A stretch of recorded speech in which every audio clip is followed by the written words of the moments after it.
We're used to thinking that magic bad and everything that's not scientific is basically sorcery and evil, and that's the way it's kind of treated as in mainstream Christian thinking. But that is not in the Middle Ages. That is definitely not how it was treated, and not during the Renaissance, and not during the Reformation. It's kind of moving towards that Yeah. as the Age of Enlightenment comes, because in some ways, some of the oppositions to all forms of magic are actually a conflict between science and religion rather than a conflict between Christianity and some of these practices.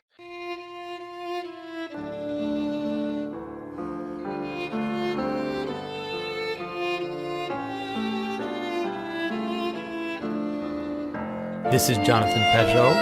Welcome to the Symbolic World.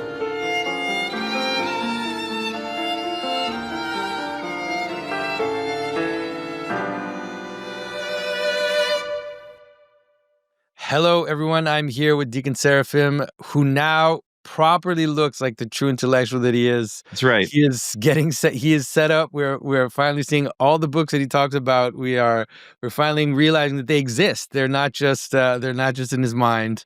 That's And right. so, You don't really know somebody's a serious intellectual unless they have books behind them on YouTube. So but it's nice to see your studio kind of coming together, and you becoming more and more of a deacon with the hair growing and the cassock and everything. It's like soon the ponytail. It's wonderful. We love it. that's right. Well, it's dress for the job you want, I guess. I don't know. That's really just the job you want. So what are we talking about today? So I thought we would talk about magic, and usually when I do these videos with you, it's really because I have things I can't figure out, and so I do all of this work to get basically, like, so that we have the premise of recording a video together, and then somewhere in the middle of this conversation, I'm just gonna throw out random, "Jonathan, what's actually going on with this weird thing?" So we're gonna do that with magic today. So there won't be any warning. I'm just gonna throw it at you and be like, "Please explain this bit of, What is like, this weird folk thing magic. that's I don't happening? understand why it's a thing." Now, so everybody has been clamoring for the universal history of America for quite some time now, and there's a lot of different angles that we could kind of hit that with. One of them is that we could just take a look at like the American civil religion and things like that. And I do intend to do that at some point. It's really interesting to me. Today's actually an American Civil Holy Day, which is why we get to record because I don't have to be at work. But the the thing that I'm kind of really more interested in is actually kind of American religion and why American religion is the way that it is, which is like actually pretty odd historically speaking. Even the fact that there's some kid that grew up Baptist in like the buckle of the Bible Belt and he could become an Orthodox deacon, like that's a pretty weird thing to be able to happen. And so what I want to do is over the course of the next two or three uh, universal history episodes, probably, I want to look at some of the aspects of American religion, and along the way, we will also handle. I know everybody on X got super excited because I tweeted like a picture of a particular critter from Appalachian folklore and folk magic, Mm. and everybody was like, "Oh, we're gonna get a cryptid episode. Are you gonna talk about like chupacabra and stuff like this?" Not this time. We will probably do that at some point, because it would be fun to actually talk about some of the American monsters and Monsters. I think get it's a great your idea to do that. get Yeah. your get your but I basically have like a planned segue into this. And so uh since we're talking about the symbolism of America, we are of course going back to Europe today. And specifically Europe at the time of the Reformation. So I thought it would be good to talk about so what I really want to talk about today is American folk magic in the context of American Christianity and the way that those things interrelate. Yeah. And to do that, we have to go back to the Reformation and look at how magic, superstition, sorcery, witchcraft, alchemy, astrology, divination, the way that all of these things are basically handled at the time of the Reformation, which I think will probably surprise some people. Yeah, because we're And used to thinking that magic bad and everything that's not scientific is basically sorcery and evil, and that's the way it's kind of treated as in mainstream Christian thinking. But that is not in the Middle Ages. That is definitely not how it was treated, and not during the Renaissance, and not during the Reformation. It's kind of moving towards that Yeah. as the Age of Enlightenment comes, because in some ways, some of the oppositions to all forms of magic are actually a conflict between science and religion rather than a conflict between Christianity and some of these practices. So, do you want to define for us what magic is, or like what do you think magic is? Because actually, this seems to be one of the big questions. Actually, is like, where's the line between religious practice and magic? Yeah. Well, I think that the way to understand magic is to understand it as influence. And so it's something like influence through meaning and influence through will, the way that will influences the world, and the way that happens. So that is a very vague description, but I think it encompasses most magicians kind of understand that our intentions and our meaning making can affect reality, and they develop certain practices in order to kind of master those effects in different ways, and that is the basic idea. But then it can also obviously be a way to tap into other forms of meanings, to, let's say, higher or post transhuman forms of meaning, and that's when you enter into like demonology and the idea of Mm. invoking spirits and all of that. So you can see how they're related, but basic kind of sympathetic magic, wearing amulets, the idea that there's a relationship between causality and meaning, and we can influence that. Is that a good enough Yeah, kind of I definition? think that's nice and broad and good for what we're talking about today. Now, I guess a follow-up question. I told you I was going to throw these things at you today. A follow-up question would be something like, what's the difference between magic and superstition? Or is there a difference? Well, they're definitely related. They're definitely related because in some ways they're related to the noticing of superstition. Usually it's about avoiding things, not Yeah. always, but a lot of it's about avoiding things. So you perceive certain patterns and then you have to do something to counter those patterns. And when you in the symbolism masterclass, I did a few analyses of some of these superstitious patterns and how they're actually deeply meaningful most of the time because they've just been refined for thousands of years. So Yeah, I really liked your explanation for some of those things in the masterclass. I was talking to, um, so I come from like a Protestant missionary family, and so a lot of times they'll talk about how, just like in these circles I run in family and friends and things like that, people talk about how they have these certain practices in the old world. And this is all obviously just superstition, and we need to cut that stuff out. And it's not, not just among, pagans, like in my case, my family were missionaries in Asia, so it's like Buddhist, Taoist, so on. So it's not just those practices, but it's also the practices of, Christians who come over, but maybe they bring something like syncretist with them, or obviously the superstitions of other kinds of Christians like Orthodox, Roman Catholics, etc. but And it's all the important to define that, yeah, like, all of that stuff kinda gets, like, lumped together. So that's the first thing I well, wanna do is let's actually disambiguate yeah, the modern idea of superstition and the, okay. the you could say the Enlightenment vision of superstition is that ritualization is meaningless. There is no relationship between ritualized behavior and the effects in the world. And you see that if you listen to some of the new atheists, they talk about magical thinking, they criticize magical thinking, which is the idea that you can perceive meaningful structures and you can invoke meaningful structures and that will affect the world, that is superstitious, that the world actually doesn't work that way, right? The world is a bunch of things bumping into each other, and it's all these types of mechanical causes. Yeah. But I think that at this point, most people watching these videos will realize that that's just not the case. That in fact, there is a verticality to meaning, even if it's only the very identities that you perceive in the first place. There's a reason why you perceive them, and therefore there is always verticality in the way the world lays itself out. And there's always, you know, if you can disambiguate some of the mythology around magical thinking. You realize that you do it all the time. You're always doing action at a distance when you use influence. If you ask someone to do something for you, you're using you're using words to get something to happen that you're not doing yourself. Which is in the magical mythology that gets there's a shortcut. But you're always kind of doing things like that, where you're using your influence and meaning making in order to make things happen in the world. Yeah.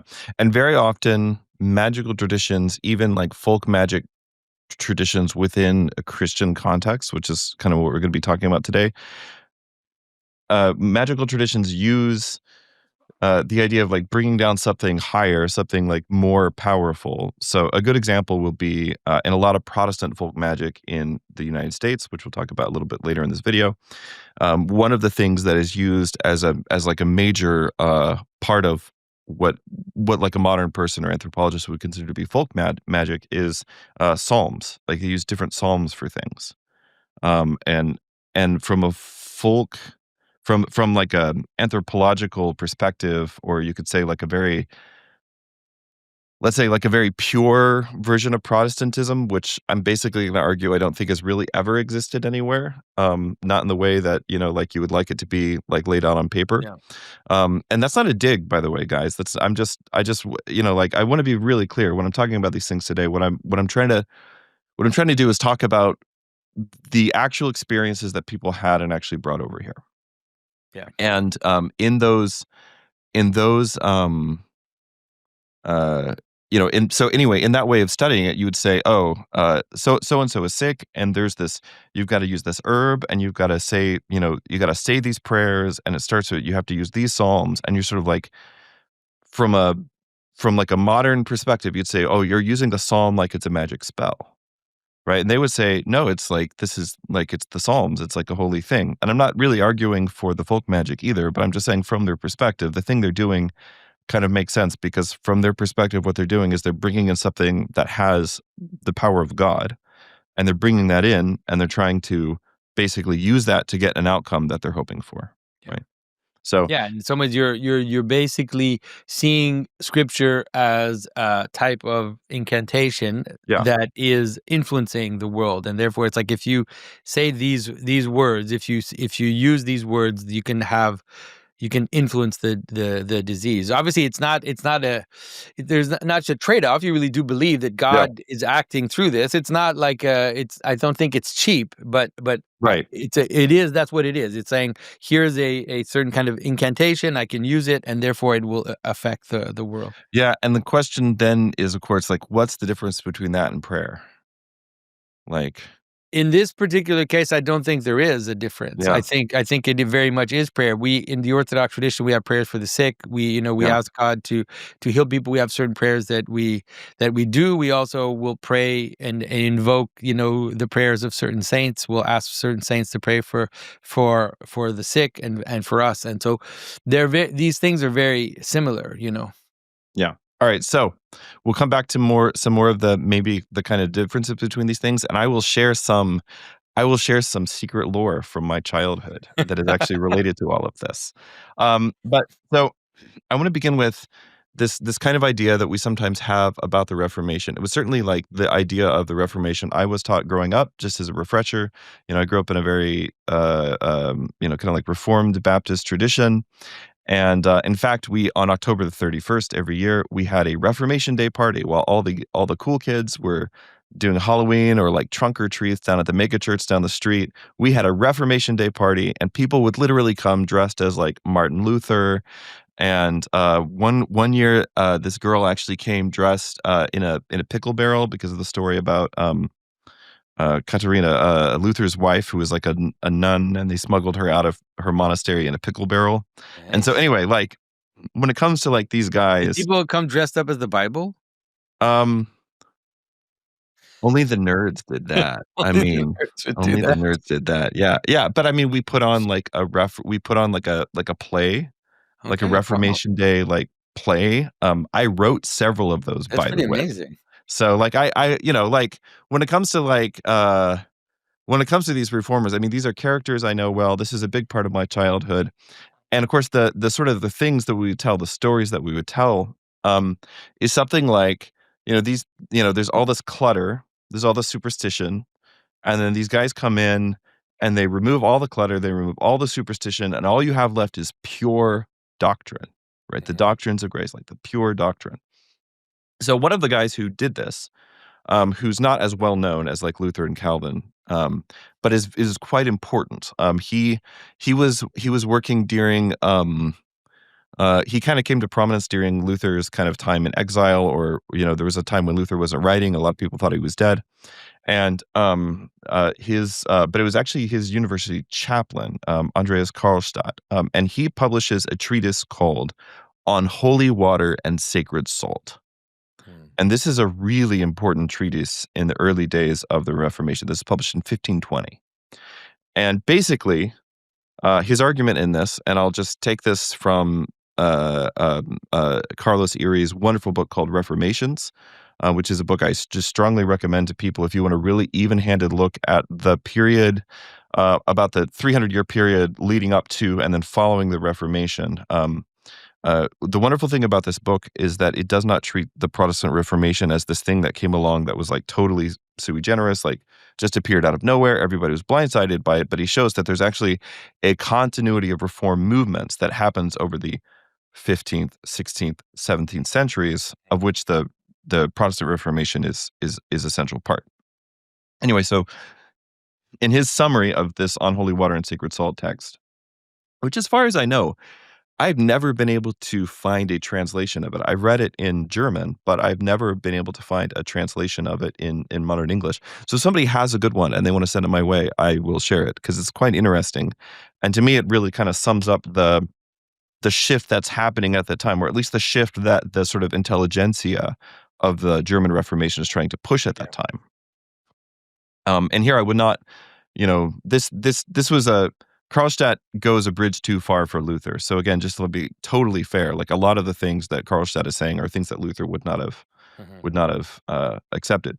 But what he basically argues in this treatise on holy water and sacred salt. Why holy water and sacred salt, you ask? Because these are the main things that are used in Western Roman Catholicism to combat demons, right? Even the sort of like the pinch of salt over your shoulder, right? That's all related to this association of holy water and sacred salt in particular.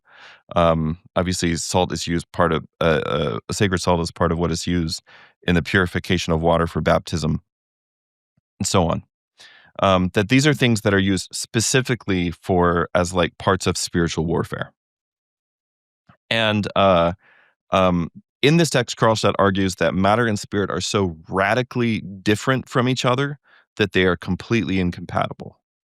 So you can never have a physical object or a series of physical actions that affects the spiritual world in any way, at least not in a positive way. And this is a very important qualification because, of course, everybody believes that you can continue, like you can do things with your body that are sinful and that will damn you and send you to hell. Yeah. Right. Everybody continues to believe that.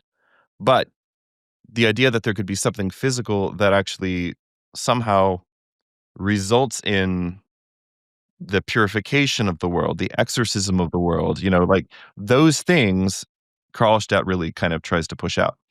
And so, Wow, that's amazing because it actually accounts for a lot of things, like why people don't kneel, why, any kind of physical action that you would do, any kind of physical discipline, any kind of discipline of fasting, all of this stuff is actually seen as suspicious because it seems because of this. And I never thought that people still believe the opposite, still believe that in some way the body and can drag your spirit into sin, but not.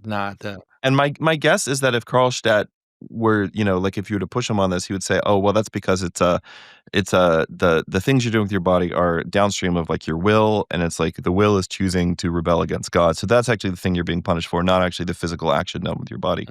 But like that's my guess about how that would probably be would be rationalized. But the So what he argues is basically that material symbols cannot convey spiritual benefits. That's the idea. So the material symbols are signs that could maybe but they're like road signs that maybe Yeah. point to a higher unseen reality, but they don't have, but the sign is arbitrary, right? Right, they're not We could, formed by the spiritual right. thing, right? So Yeah, in we some could ways, just there pick, is, like, radical separate it's not the yeah, idea that spirit forms matter, but rather that there's spirit and there's matter and they're separate and they have their separate rules and yeah. separate ways of functioning. And basically, you could decide to make the sign something else, and that would be okay. Yeah. Yeah. Wow. And so, Hello so nominalism, like, yeah, seriously. exactly, right, yeah. So Karlstadt argues, he says he wants Christians to stop acting like brute beasts, right? So the idea is like, if you want to be like, like stop living this animalistic existence where you're like in the world and instead let go of this nonsense. He follows this up a year later with a treatise on vows, in particular clerical celibacy and monastic vows, but then also in there also against the cults of the saints, against holy images, basically, making the argument that all of this is idolatry, which again is not something Luther would have Yeah. really agreed with. And then he follows that up with another treatise about a few months later called on both forms of the Holy Mass, which is basically an attack on the Eucharistic theology of the Roman Catholic Church. And so it's denying the sacrificial dimension of the Eucharist, and then also spiritualizing the understanding of like Christ's presence in the bread and the wine. Like we're not quite to like Zwingli yet, but we're getting there. So again, it's just this decoupling of the world Yeah. of spirit and matter, and basically treating those two worlds like they're totally separate from each other. They don't have anything to do with each other. The world of spirit and the world of matter, they can have associations, but the associations of the signs are essentially arbitrary. So Yeah. that's the idea. And so the idea is that this is supposed to be this sort of the pristine idea that the Reformation brings about. Like on paper, everything is nice and clean now, right? So in one of the Swiss towns, they throw out all the images, they paint over all the frescoes, and Zwingli writes in his journal, all the churches are so beautifully white. Um, and that's on paper. That was like, that's the triumph. Mhm. We cleared out all of the clutter. We got rid of all the stuff that's kind of overly associated with matter, so now we can worship God with our minds, because things that are in your mind are Spirit and spiritual. truth. Yeah, right. Things that are in your mind are spiritual. I mean, to me, this is like one of the basic, in my opinion, obviously it's a flaw, but it's one of the basic assumptions of the modern world, is that stuff that you do with your mind is spiritual, Yeah. as though your mind is also not part of your body. So, in any case, the idea is we're supposed to restore the church to this ancient, pristine form where everything is clean and everything is spiritual. And so the way that Erie describes this is this idea that there's like barnacles on the ship of salvation. And what they're trying to do is just like scrape all of that so everything can be perfectly clean, so the churches can be beautifully white, and so on. And the idea is that once we do this, we did it, guys. We got rid of all the superstition. This idea of the Reformation basically only existed for like 5 minutes. Very, very, very quickly, magical traditions, folk magic, superstition, all these different things kind of start pressing in. Mhm. And in this sense, I even think that maybe when like Max Weber talks about the idea of like the disenchantment that the Protestant Reformation brought to the world, which Weber, by the way, thought was a good thing. Mhm. He was very pro disenchantment. That this never really existed on a like a ground level. And I will try to actually give some examples again, kind of from my own life and experience. Mhm. So in the Middle Ages, or like coming out of the Middle Ages, in the Middle Ages, superstition is um, it's very particularly defined. So, for instance, Aquinas defines superstition as a vice opposed to religion by way of excess. So, it is not because in the worship of God it does more than true religion, but because it offers divine worship to beings other than God, or it offers worship to God in an improper manner. Mm. So for Aquinas and for basically medieval theologians, that is what superstition would be. It would be if you offer worship to someone other than God, which everybody agrees you should not do. Now, we might disagree about whether, there's a difference between worship and veneration, et cetera, like all the polemics. It's not important to get into that stuff here.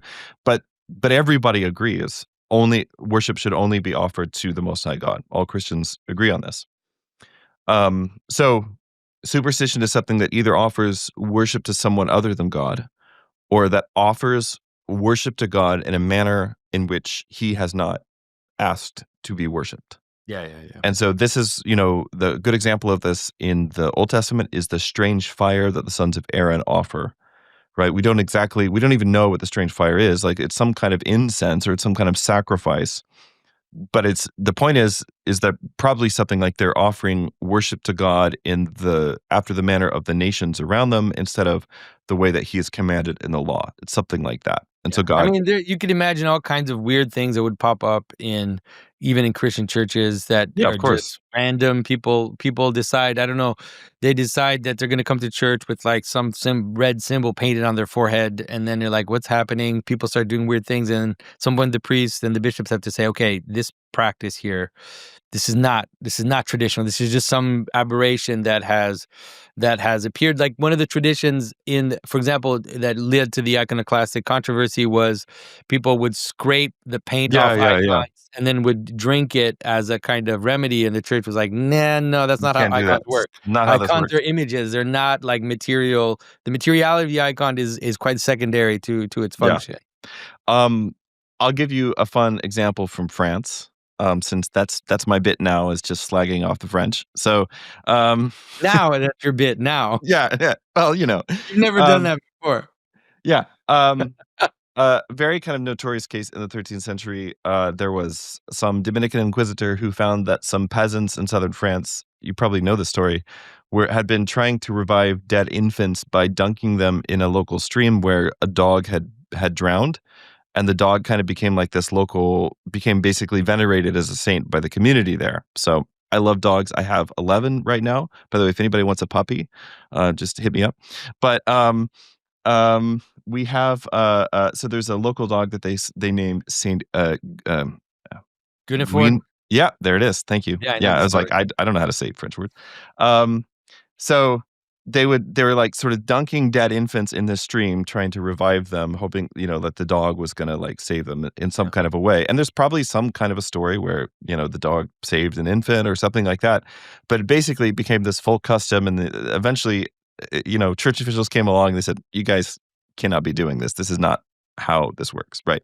So this is what superstition is considered in the Middle Ages. Now, if superstition is offering worship to beings other than God, and we've decided that the veneration of saints is in fact worship, and if it's worshiping God in an improper manner, and we've decided that anything that is ritualistic or embodied Yeah. is an improper way of worshiping God, then sort of it follows necessarily that all of the practices of the Roman Catholic Church, which were rejected by the Reformation, that those things would become superstition. And also anything that looks like those things, or like bears some kind of superficial similarity to them, would also kind of be lumped into this superstition. So superstition is one category.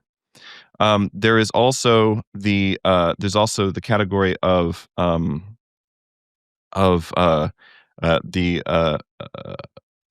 witchcraft, or maleficium, right? The actual invocation and interaction with the devil, right? And Yeah. so this is actually a second category from superstition. And then beyond that, there are the related but distinct practices of alchemy, astrology, and divination. And so what you would sort of maybe expect if you look at it on paper is that as the Reformation is coming along, getting rid of the idea that the way you can purify demons using incense and holy water and sacred salt, that they would also get rid of the idea that would be something you needed to do. And the way that some scholars have described it is to say that the Reformation gets rid of the idea of the real presence, like the physical presence of Christ in the world, Mhm. but it retains, embraces, and intensifies the real presence of the devil in the world. So it actually Mm. takes away the way means of combating demons and the demonic in the world, but it holds on to the belief in them in a big way.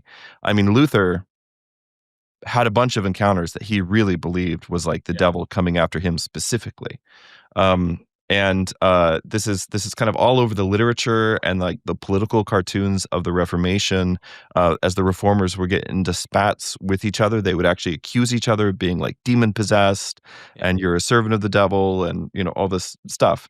And so this idea of like this perfect Reformation that strips away everything so that we can go to this pure kind of solomensis Christianity that's been stripped bare of all superstitions never really lasts for more than a few minutes at the beginning of the Reformation, at least not on a popular level. Yeah.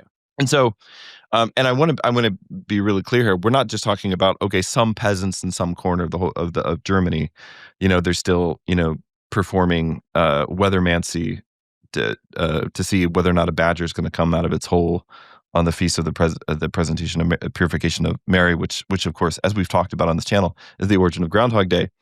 But we're talking about kings. We're talking about the intelligentsia of the day. One of Luther's sons, um, I think it's Paul, was an alchemist. Like he wasn't just an alchemist; he was an alchemy tutor.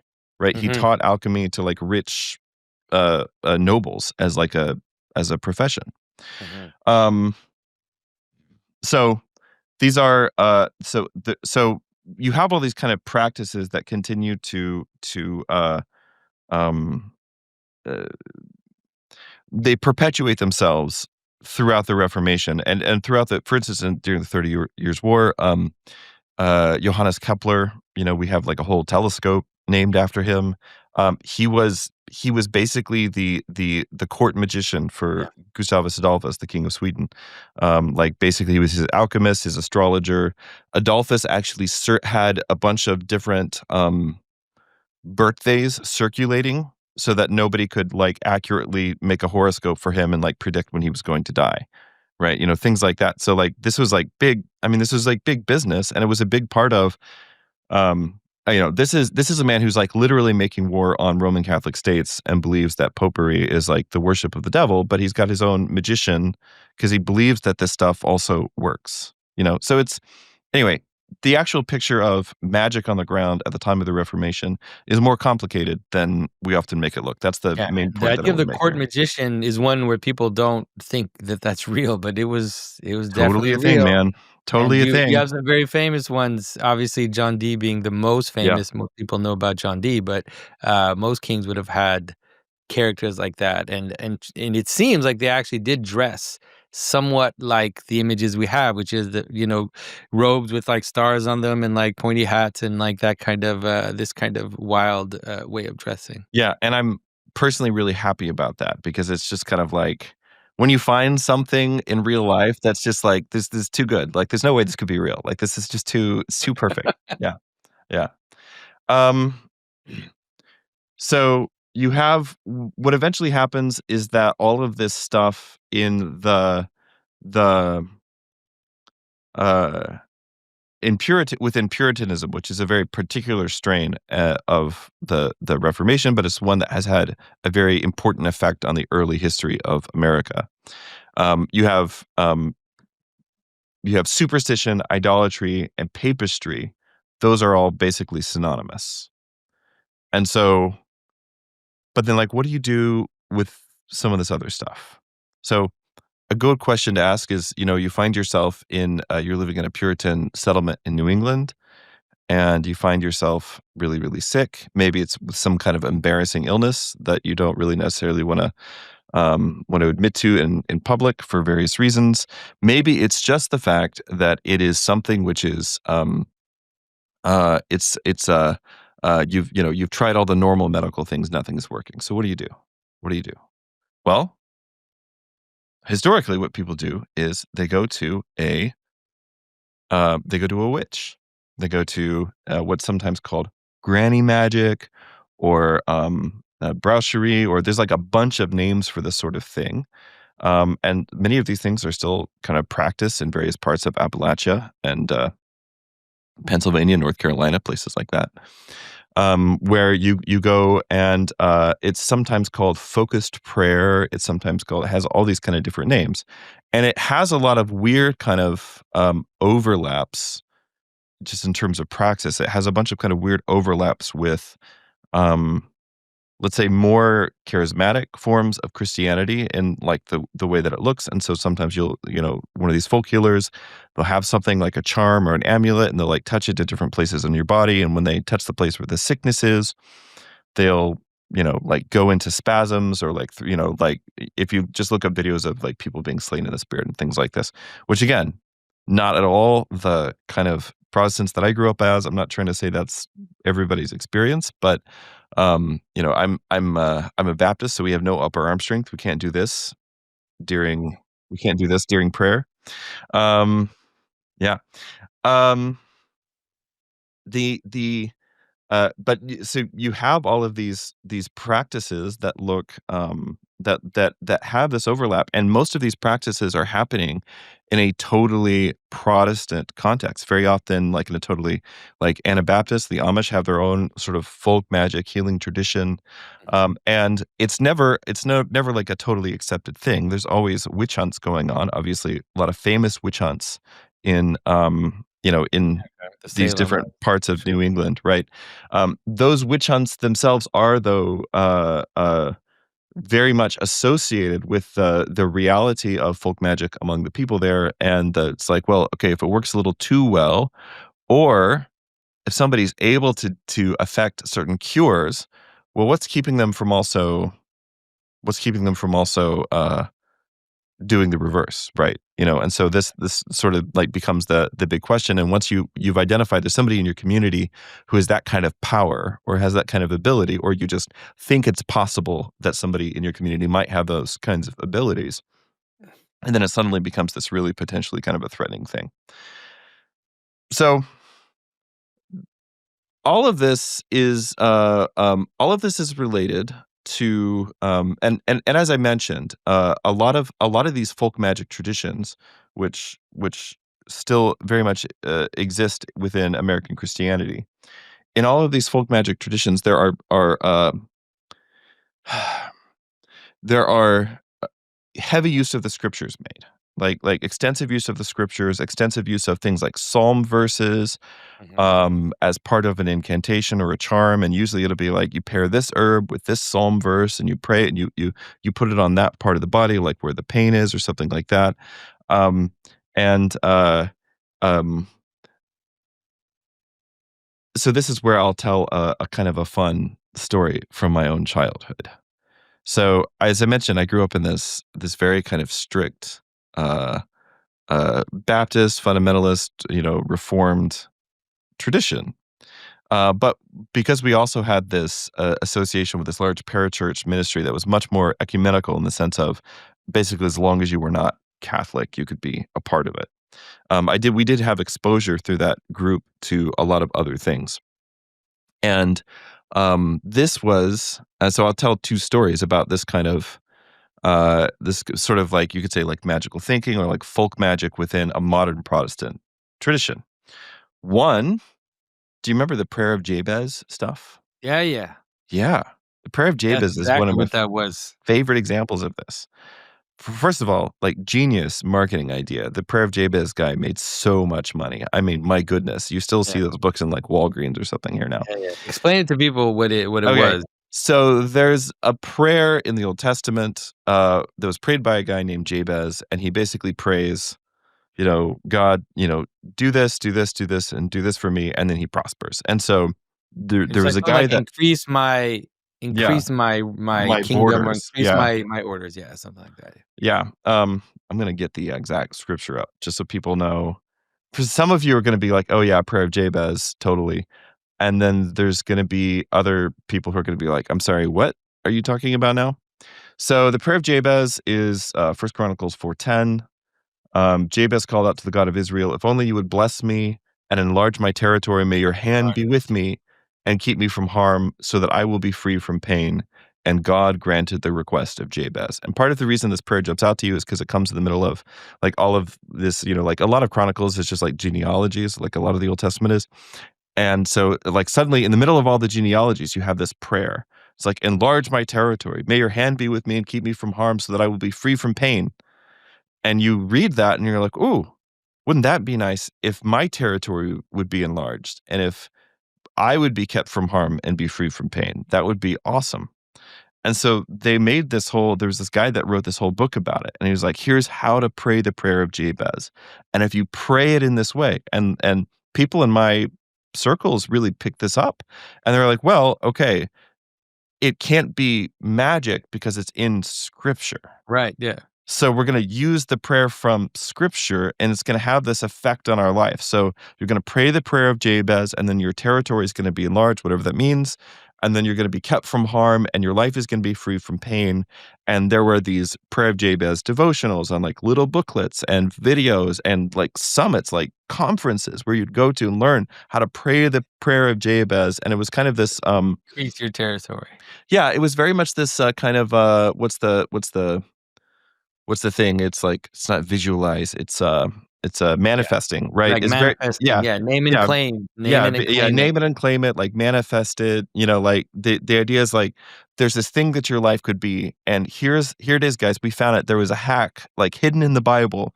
There's this one little verse, and man, if you pray this, it's gonna happen, and you can't argue against that because it's in the Bible, right? Right. So there was the prayer of Jabez thing, which I very vividly remember when I was young. There was also something called what was this called? This one's a little more niche, but people out there, some of the people out there watching this will know this. Yeah. So there was this book that was published called The Power of Crying Out. And the idea was that if you were praying for something in your life, um, this is published by Bill Gothard, who I've talked about in some other things, other places. I used to clean his carpets, and which in retrospect is pretty weird. But uh, he wrote this book called The Power of Crying Out, and it was endorsed by like all the big, like evangelical people, like Bruce Wilkinson and people like this. And the idea was that if you were praying for something in your life and you weren't getting it, it's because you're not praying correctly. And the way to pray when something is really like serious is to cry out. And so there would be there was like a little liturgy for this.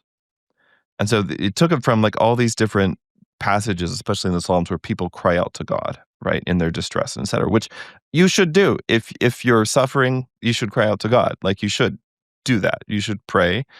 You should especially pray the Psalms. But what Gothard did in this book was to take these psalm passages and actually systematize it.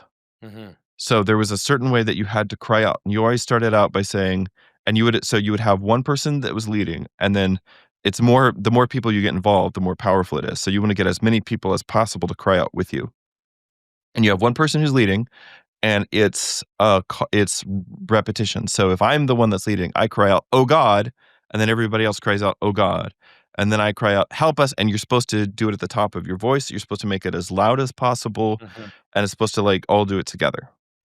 And this is the power of crying out. And there again, like books, seminars, courses, all this stuff, like I didn't know about that one. resulted from the power of crying out. And and this was endorsed by like a lot of kind of big names in that particular part of the evangelical world. And again, there's nothing wrong with like getting together, crying out to God, in doing it in even like a liturgical way. Like obviously all those things are great. Um, but the idea was that there's these hidden secrets about how to pray in the Bible, and you have to read the Bible kind of like esoterically in this way, and you find the hidden secrets. Like you find here's the prayer of Jabez. Nobody's noticed this before, but if we pray this, God will enlarge our territory, will be free from pain. Or here's all the stuff about crying out. Nobody's noticed this before, but if we get together and we Mhm. like all in this kind of like actually liturgical kind of call and response way, then God is going to hear our prayer and answer it in a way that he would not do otherwise. And so there's like the idea is like here's a method, and if we do this method, then we're more likely to get the thing that we're asking for. Yeah.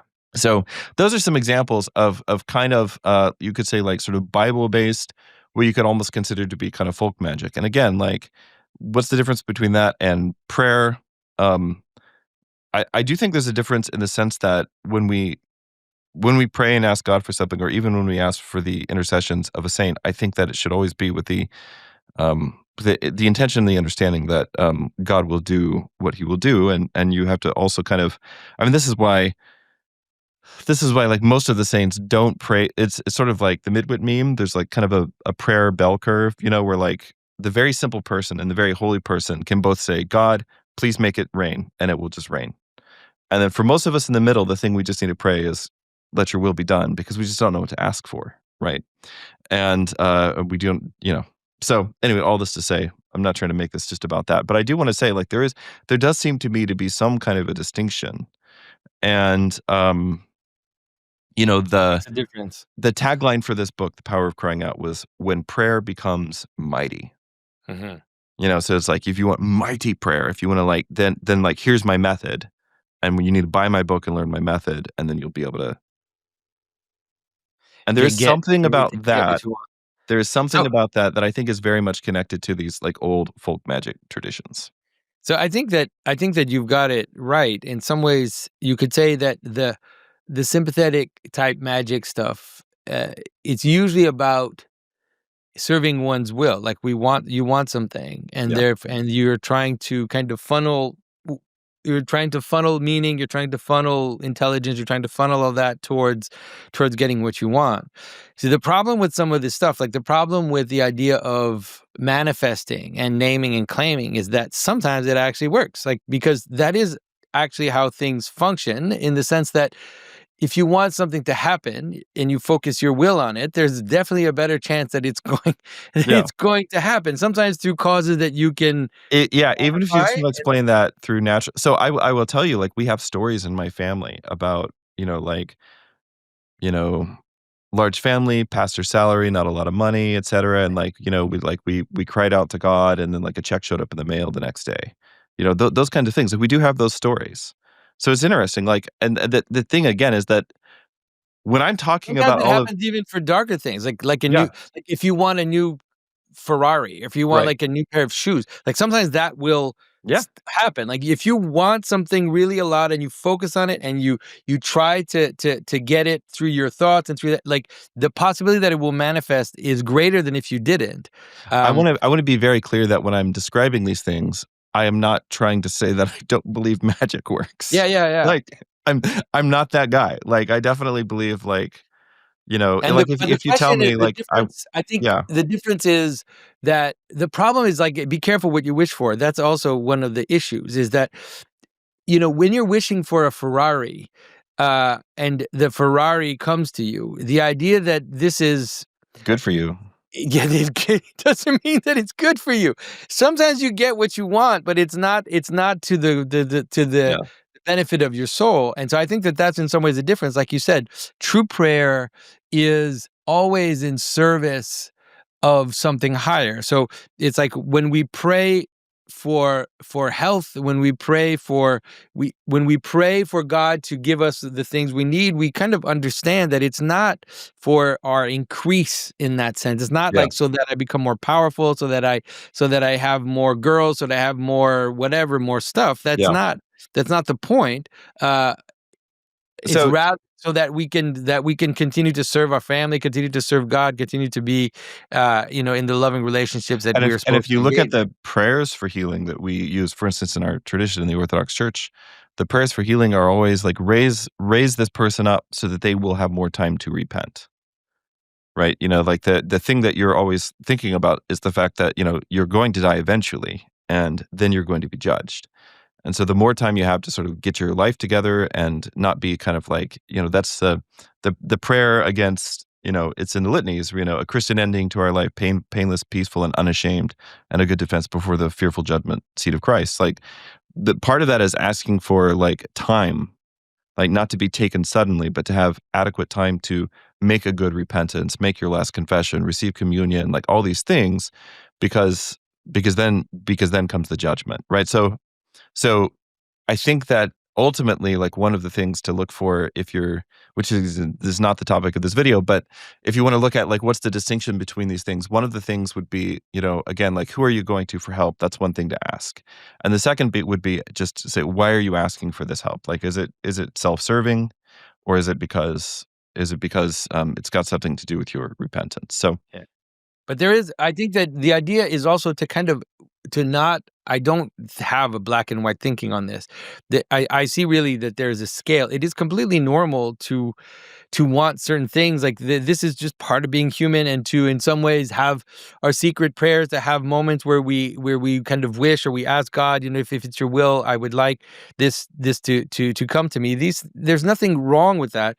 It really is about, you could say, the scale of it. And the image of the sorcerer is a good image to understand when that becomes excessive. Like it's a mythological image where usually the image of the sorcerer would be something like, I'm going to sacrifice someone else, right? So yes, this kind of magical idea that in order to get what I want, I have to give someone that I love, right? I have to sacrifice them.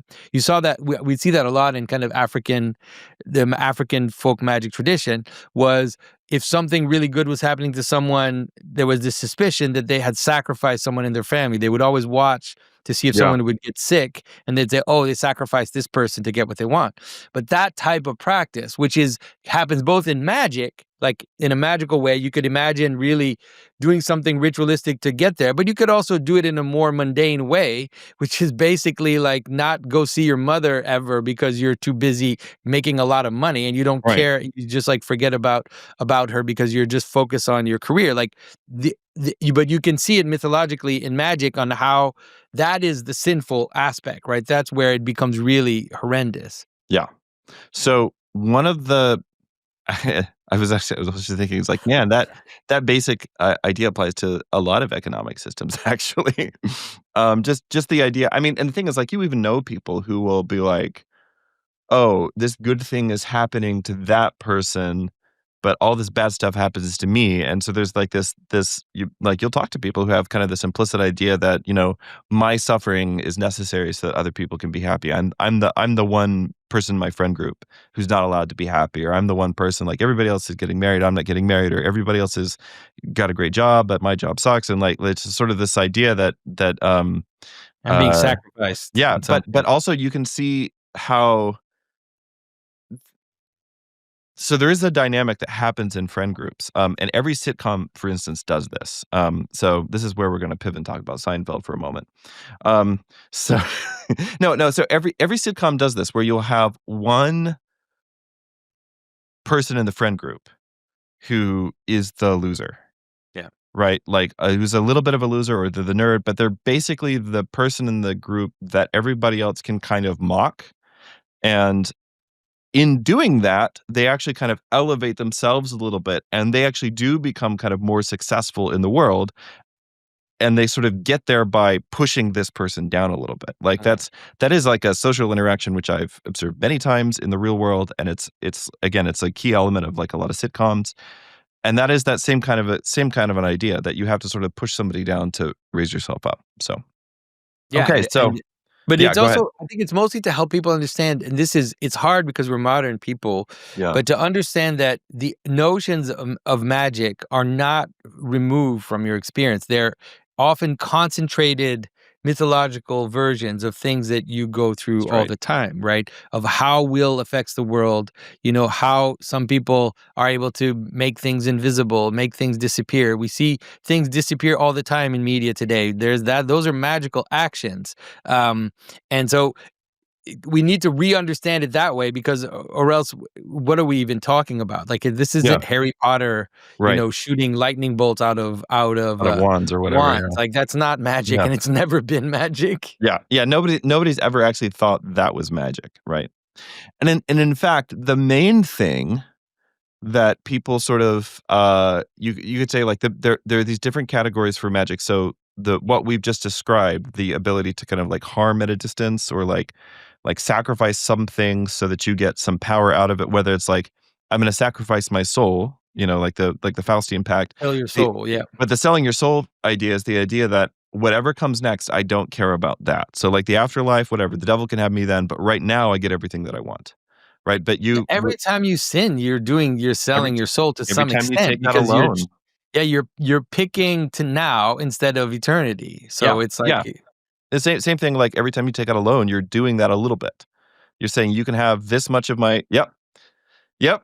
You're saying like you can have we're this much of going my there, aren't we, I guess Deacon so. Sir? Like you can have this much of my time and labor and money and attention, Yeah, because like once you owe money, like it starts to eat like occupy the space in your mind all the time, right? yeah, So that's right. you're saying you can have this much of my time and attention, et cetera, in the future, but what I want right now is a car. Mm. Right, and so, like, you justify that to a certain extent, and basically, that's what our whole economy runs on. Whole economy is based on magic. It is actually. I mean, okay, but, like, go look up new monetary policy. I'm so sorry, I don't know how we got here, but, like, yeah, I mean, though certainly the whole economy is based on the idea of, like, attention as value, right? Right, Mhm. when somebody says something like, the we're off the gold standard, so now our money is worthless. It's like, well, that's not exactly true. Money is always worth what everybody agrees that it's worth, right? And it's just sort of this that's how it works. That's actually how it works with gold as well. But Yeah. the thing is that with historically with gold you can make things. And yeah. So, okay. So, I don't want to go down like a whole rabbit hole here about the Fed, et cetera, et cetera. So, we're gonna yeah, you got We're to go. doing the universal history of America. We're gonna have to talk about the Fed at some We will point. actually have to talk about well, okay, so it actually related to where I wanna go in a few weeks, and Alright. so, alright, so the kind of magic that we've just talked about now, which would be like, harm at a distance or, like, control at a distance or, like, enlarging yourself at the expense of some other thing that you sacrifice, right? Um, that's the, what would normally be considered to be, like, witchcraft when it's done in an improper way, right? The maleficarum, right? So another really important kind of magic, especially during the Reformation, is what we would call divination.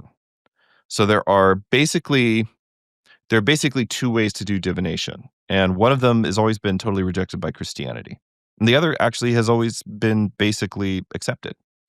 So this is a plug for my Lord of Spirits talk later this year if people are coming to the Lord of Spirits conference, where I'm going to say all the things about astrology out loud. It's gonna be really fun. I'm very excited about it. Yeah, it's gonna be awesome. But you have to, like, drive to, like, rural Pennsylvania to hear it. So it's like, yeah. Um, so divination, is when you either, you call out to some, spiritual power, like, for instance, like a god, like, let's say like Marduk, who's, the king of the gods and like the god of war. And so you say, I want to invade the neighboring city state, in the Mesopotamian Bronze Age. I want to invade the neighboring city states. So I'm going to sacrifice an animal to Marduk, and then we're going to look at the liver of that animal, and there's somebody who is trained on interpreting animal livers, and they're going to basically look at that and tell me whether or not Marduk will give me a favorable outcome. Then there's the observation of natural signs and events. These are in Greek, German. These are called Wunder, like wonders, but like as in like signs and wonders.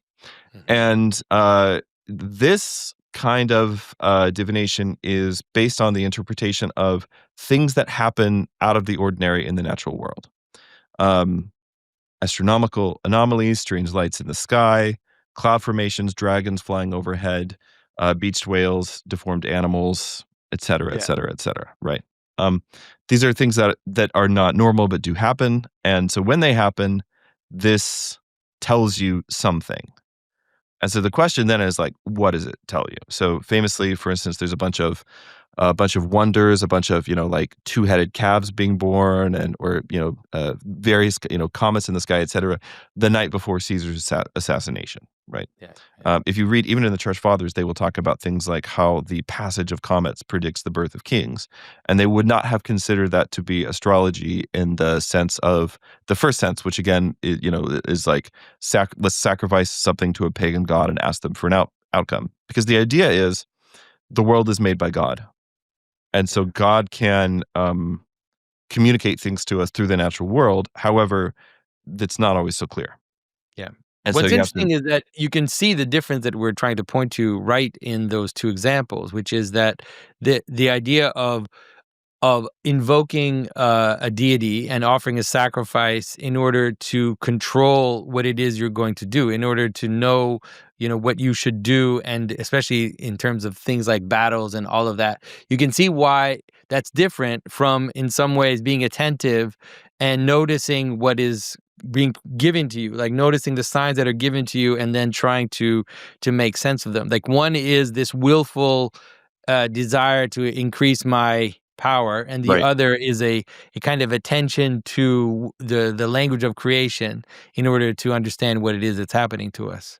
So in the medieval West, the Catholic Church very carefully regulated the kinds of divination you were and were not allowed to practice. So, for example, it's against the law of the church to make a birth chart that is a horoscope for yourself, if it is unless it is for medical purposes. So you would have basically like medical astrologers. I mean, this was actually just a part of learning to be a physician in the ancient world, because the idea is that different parts of the heavens correspond to have influences corresponding to different parts of the body. And so you were not allowed to, because most of the time when people make a horoscope, what they want to know is, I'm talking about like real astrology back in the day, not like whatever your weird aunt does now. But although I mean, obviously they're kind of related, but the old stuff, very often it has to do with like, am I going to be, it has to do with wealth and power, basically Yeah, those yeah. things, right? Increasing your wealth and power. It's not always like, oh, am I going to meet somebody or something like that, which seems like what most horoscopes are about now. But it's about wealth and power. So if you're doing that, you're doing it for a bad reason, and ultimately for like a reason that's really harmful to your soul. When the church bans astrology, it is not because they don't believe it works. It's the other way around, right? Mhm. And when so like if you're a doctor who's doing this as part of a medical examination, well, that's for the purpose of healing somebody. So it's different. That's how they treated it. Now, when the Protestant Reformation comes along, they do not get rid of these practices. In fact, they intensify them. Um, for instance, in Zurich, which is the ultimate citadel of the Swiss Reformation, that's where, sorry, Geneva, that's where Zwingli, for instance, says, "Oh, how gloriously white all the churches are." Right? They had entire libraries where they collected um, massive amounts of what were called wonder literature, which is basically people would write, usually pastors would write and collect. Here's all the weird signs that are happening right now in the place where I live.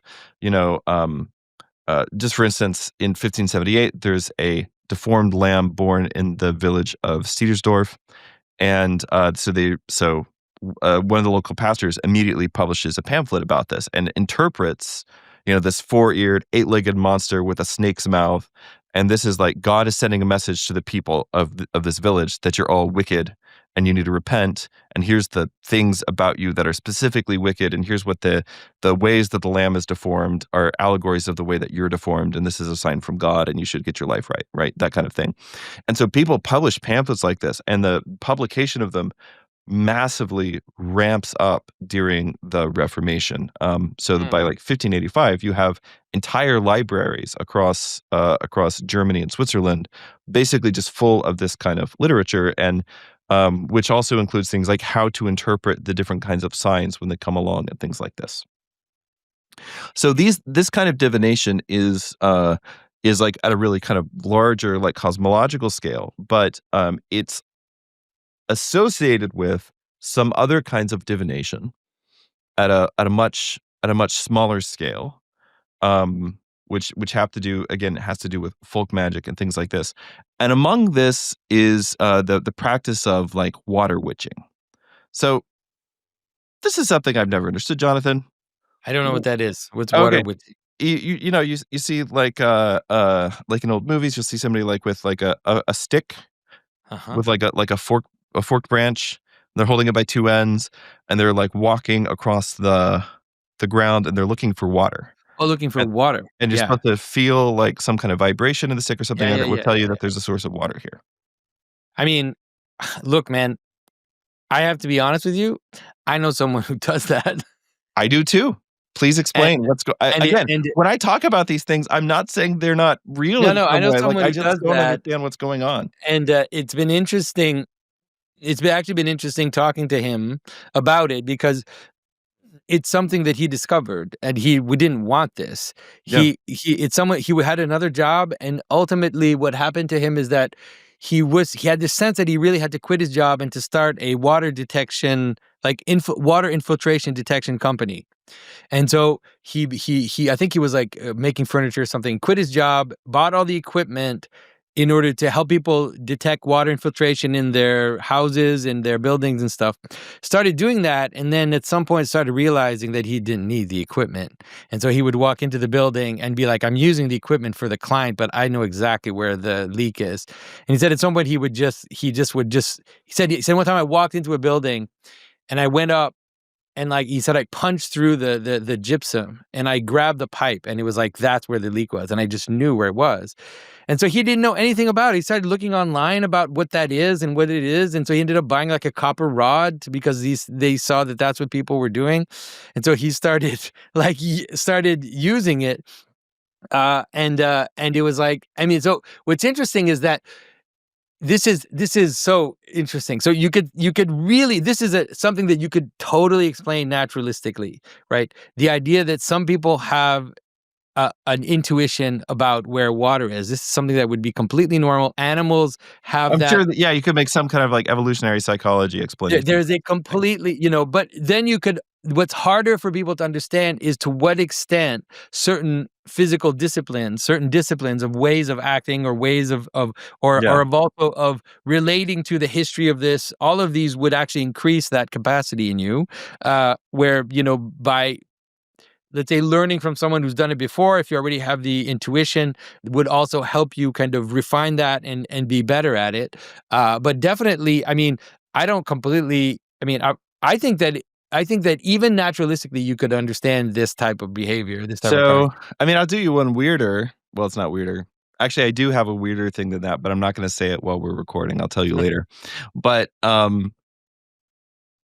there's I have a series of books that somebody, actually a podcast fan, sent me recently, and it's just, it's a collection of the life and, like, recorded miracles and stories about Saint Porphyrios, one of my favorite modern saints. One of the most common miracles that he performed was to find locations for wells. Water, yeah. Like, and he would just know, like, he didn't have, like, a ritual he did or, like a copper rod or something. He would just be like, "Oh," he's like, "You're going to drill a well here in 3 years, and that well will be contaminated, and you're gonna figure that out too late because 'cause you're not gonna take my advice. So you're gonna drill a well there, and that well is actually contaminated with diesel fuel, but then after you figure that out, you're gonna dig one over there, and that one's gonna be pure." And then, like, 3 years later, the guy laughs all that off, but 3 years later, he digs a well where he wanted to dig a well, and turns out it's contaminated. And then he digs a well where St. Porphyrios tells him to dig the well, and the water is there, right? So,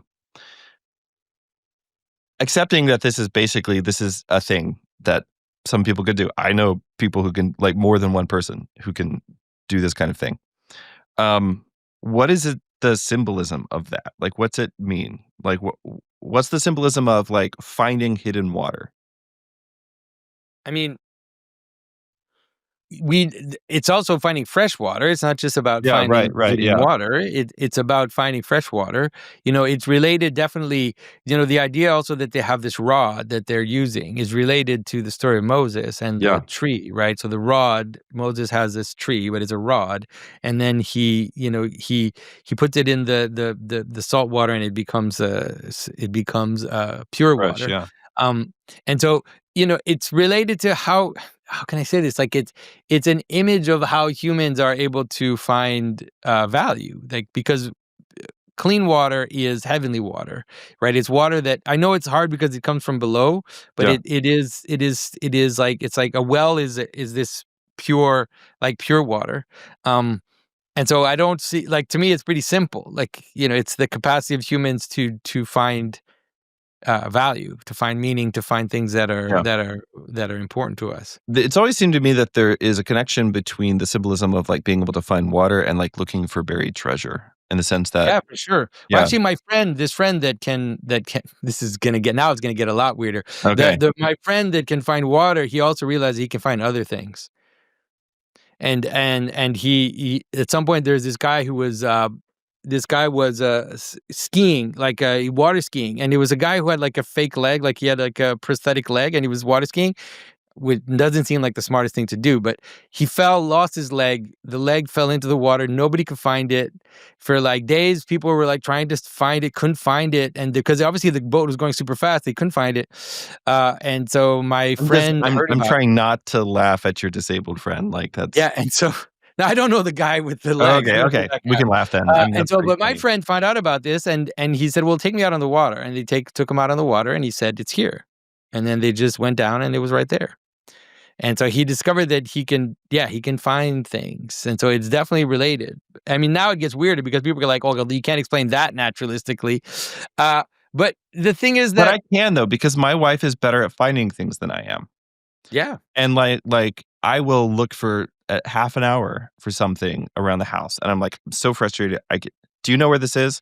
And she's like, no, but let me look. And then like literally 3 minutes later, she'll find the thing that I'm looking for. Like some people are better at finding things.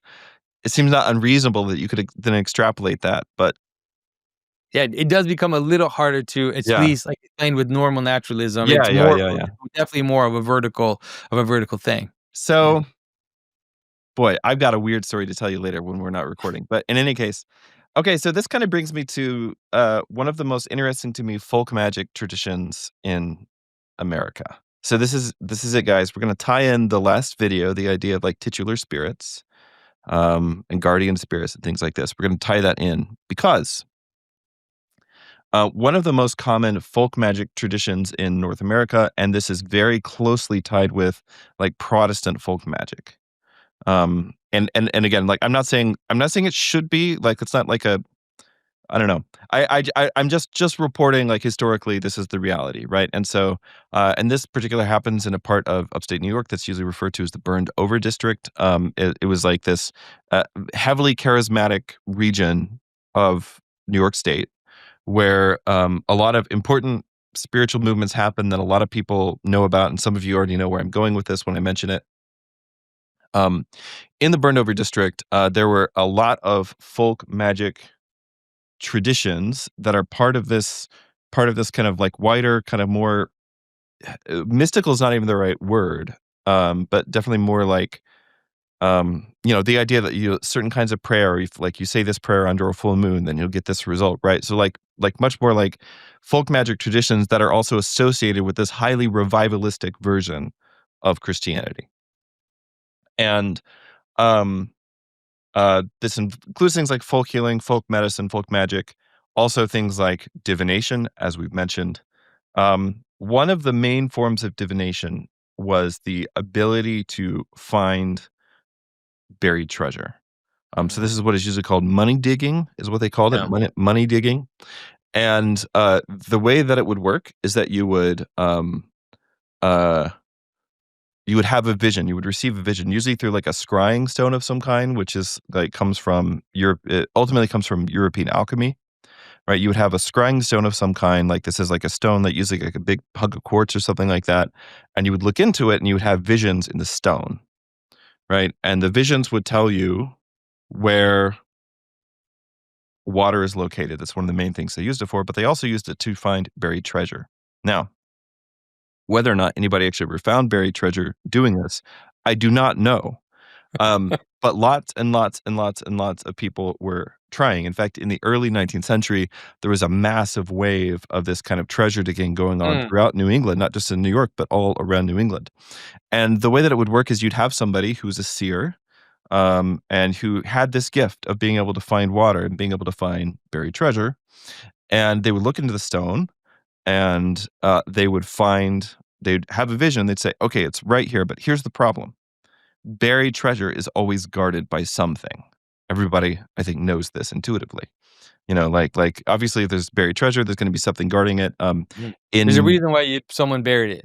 Yeah, in a medieval alchemical tradition, the idea of buried treasure is or hidden treasure is also associated with a dragon, or like a small like a dragon spirit, like a familiar that would Mhm. be guarding it. So you have to if you want to get the alchemist's secrets, you have to get past his familiar, kind of a thing.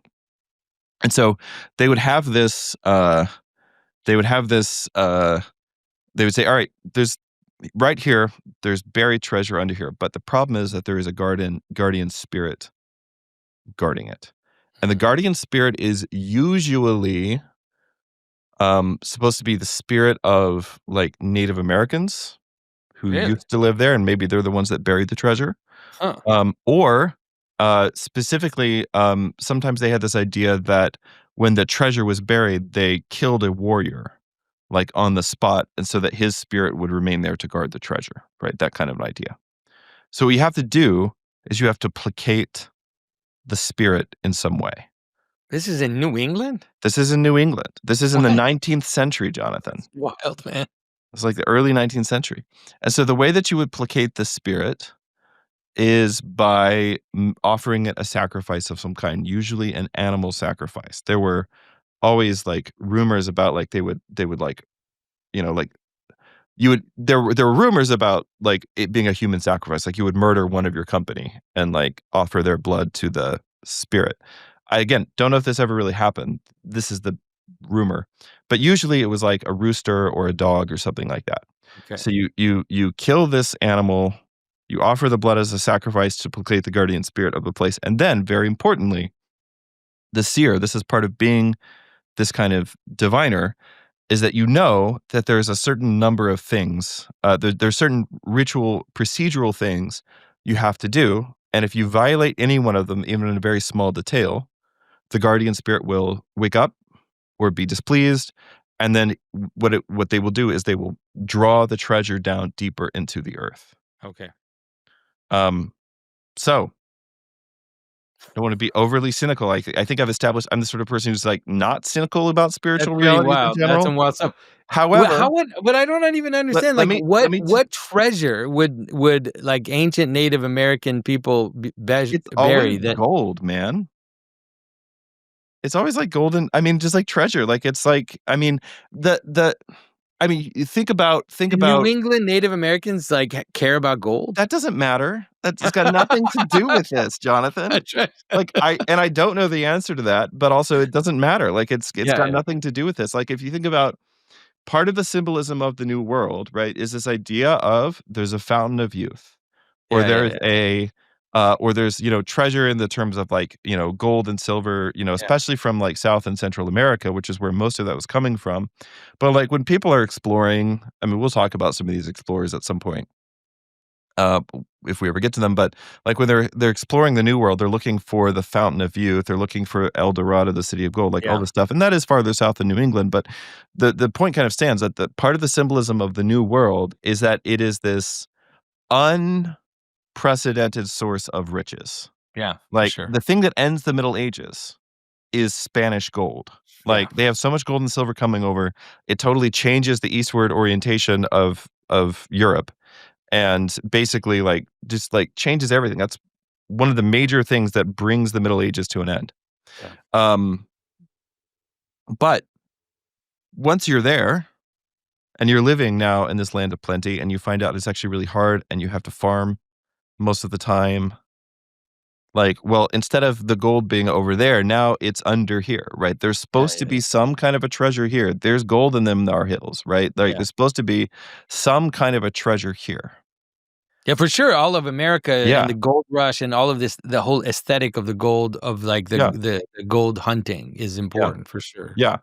And so and just this idea in general that there's some resource that we haven't tapped yet, and if we tap that, I mean, this is of course a human desire, but it's one of the main things that drove European exploration, settling, colonization, etc. of the New World was this idea that there's this untapped resource out there, and if we just tap Yeah. that, it's going to fix all of our problems. We're going to heal. We're going to cure aging. We're going to cure. I mean, we're still doing all of this. We're Yeah, still yeah, of looking for course. every one of these things. So they so imagine that you are somebody who has at least convinced other people that you have this gift, right? That you have the gift to find water, to find treasure, et cetera, et cetera. And then all we have to do is we go out here, we make a little sacrifice, we kill a dog, sacrifice the blood, we appease the guardian spirit, and then we start digging. We start digging, we dig and we dig and we dig. And after like a day of digging, and keep in mind, like we had to hire like an entire digging crew, Uh-huh. plus my fee, So it's not a cheap endeavor. And after a couple of days of digging, no treasure. What you say is that guy over there. The seer. No. You at the seer, you say, it was that guy over there. He talked when he wasn't supposed to talk. Oh, he did. Or He didn't follow the he used order. one of the words that you're not supposed to Yeah, use, and yeah, that woke the guardian spirit up, and now the treasure is pulled down even deeper. It's actually gonna take more digging. money and time. Yeah, yeah, So then it's like the only people actually getting wealthy off of the treasure digging are the treasure finders themselves, right? yeah, That's the yeah. idea. So, all of this to say, um, one of the great money finders, one of the great money diggers of New England was a guy by the name of Joseph Smith, who is, of course, the founder of Mormonism. Joseph Smith had 2 scrying stones that, he used that he kept, and he would put it in his hat. So the way we work with a scrying stone, it's actually fun woodcuts of, like, a guy looking into a hat with, like, light coming out, or that's Joseph Smith. Mhm. Maybe we could put one up on the screen for so people can see. Joseph Smith was he was a seer. Like, he was somebody who had at least convinced the people around him that he had these certain gifts, this ability to kind of find this lost treasure, this buried treasure. Um, and the way that he would do it is he had these 2 scrying stones, like chunks of quartz, and he would put them in his hat. Because to make a scrying stone work, you have to blot out all other sources of light so you can see the light that's shining out of the stone. So he would put it in his hat, and then he would hold his hat up to his face and block out all the other sources of light. And then as he's staring into the scrying stone in his hat, he would start weeping. He would start kind of like speaking in tongues. He would start doing all these things.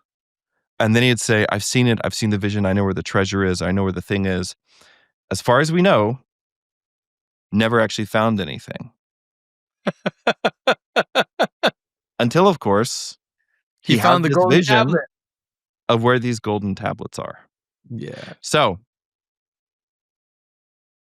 Harold Bloom, the great American literary critic, in his book, The American Religion, he makes the argument that American religion is fundamentally Gnostic in all Mhm. the senses that this means. And importantly, Bloom does not think this is a bad thing. Yeah. Okay. So he's not saying this like in a negative way. If I said something was fundamentally Gnostic, you would know that it means I don't like that thing. Yeah. But for Harold Bloom, this is actually a good thing. And so what are the trademarks of Gnosticism? Well, for Bloom, it's the combination of the separation of the material from the spiritual. And then it also has to do with the idea of there being kind of like echelons or like deeper levels of esoteric knowledge that you can move into. So for Harold Bloom, American religion is fundamentally Gnostic, which he sees as a good thing. And he sees that, and in his view, Mormonism is the most purely Gnostic and therefore the most purely American form of religion. And that's where we're going to stop today. Just going to leave that out there. And in a few weeks, when we pick this up again, what I want to do is actually look a little bit at the early history of Mormonism and some of the folk beliefs and practices as folk magic from Europe gets carried over, as also Gnostic influences from other uh, things. I mean, I didn't even talk about all of the Puritans, some of the Puritans who were involved in some of the witch hunts that we mentioned earlier. Some of them were very interested in and extensively studied like Kabbalah. So there's a lot of weird stuff that I want to look at as we look at kind of the weird history of like early American religion and this kind of esoteric thrust that it takes. So that's Yeah. that's what we're going And to in do some next ways week. it's funny because it looks like a contradiction, but if you because at first we started with the idea that in the early Reformation, you have this split of heaven and earth, where in some Yep. ways there's this, but what happens, and you see it, in the split right away, very soon is when you see Freemasonry being developed. You kind of see these secret societies. And in some ways, the split is creating a type of esoteric thinking and magical thinking that becomes divorced in weird ways from the basic belief of people, and becomes this Right. kind of secret thing that people participate in. And so although it looks like a contradiction, it is in fact, if you don't have a completely integrated vision of how it is that God acts through his saints, through his angels into the world, and how, we're meant to ask God to show us, to help us, and that it's embodied in liturgical practice. It's not that those will go away; is that they'll just become Yeah. weirder, weirder, and weirder, because it's a human need that people have. One of the things that I think that I'm ready to start pushing back against actually is the idea of reenchantment, in the Mhm. sense that I don't think the magic ever really went out of the world. But I think that what happened is something more like modernity. And you can see this. I mean, like, there are extreme cases where you have like nuclear physicists who are also like practicing occultists and things like Yeah. this. And that stuff is relatively well known. But I don't think it is really the case that this, Weber's idea of like disenchantment, like just totally sucked all of the enchantment out of the world, and now we can just deal with the world in this rational basis. But it's that when the you could say there was like a hierarchical way within Christianity of approaching these things in the world. And as we kind of established in our last video, there was like some messiness on the edges of that, where you're like, okay, but what about this fairy? Maybe she can be saved, maybe she can't. We'll see if she can hack it as a monk for 7 years, or like whatever. Like there's folk traditions and legends and things like that kind of on the edges. But then you have this kind of solidity in the center. Yeah. And when that is kind of stripped away from the cosmos, what we don't get is this kind of perfect, everything is now rational and explainable and understood. What we get instead is this really where everything kind of becomes ambiguous. And so then what you need is you need to find the secret. And maybe the secret is, for a lot of Christians, even in like kind of a modern American Protestant context, this has meant trying to go back to Judaism or some form of Jewish mysticism, Yeah. right? Say, well, like Christianity came from Judaism, so maybe we can go back to those things. For other people, it has meant, the creation of basically Gnostic hierarchies of knowledge and esotericism. And for a lot of people, it has meant things like, here I am reading my Bible every morning like I'm supposed to, and I'm reading the genealogies in First Chronicles, and this is really boring, but every part of the Bible is just as important as any other part of the Bible. And so there must be a reason to read the genealogies, and bam, right in the middle of the genealogy, here's a prayer. Here's the secret. And if you say this prayer, your life is going to be ordered. And I think that is a very kind of important thing for us to understand about ourselves. And the reason that this is important to me is because, you know, there's as we talk about like the reenchantment movement, and obviously like you have been featured in books about reenchantment, right? So like you're here kind of at ground zero. And as we talk about these things, like there definitely is a dark side to some of this stuff, and there's also like, um, you know, uh, it's very easy to get carried away and kind of lose sobriety.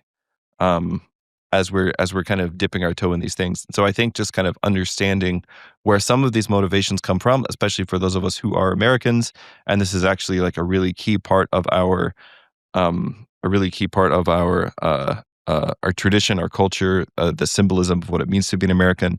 It will be important to help tease some of those things out. So All I right. And promise, guys, so we will get to Bigfoot eventually. But just like we'll get there when we get we'll there. get there when we get there. And so next episode, Deacon Seraphim takes on the history of Mormonism, Yep, everybody. I So guess we're keep paying doing that. attention. I guess Thanks. send all of your hate mail to Jonathan. All right, everyone. Talk to you soon. Bye bye.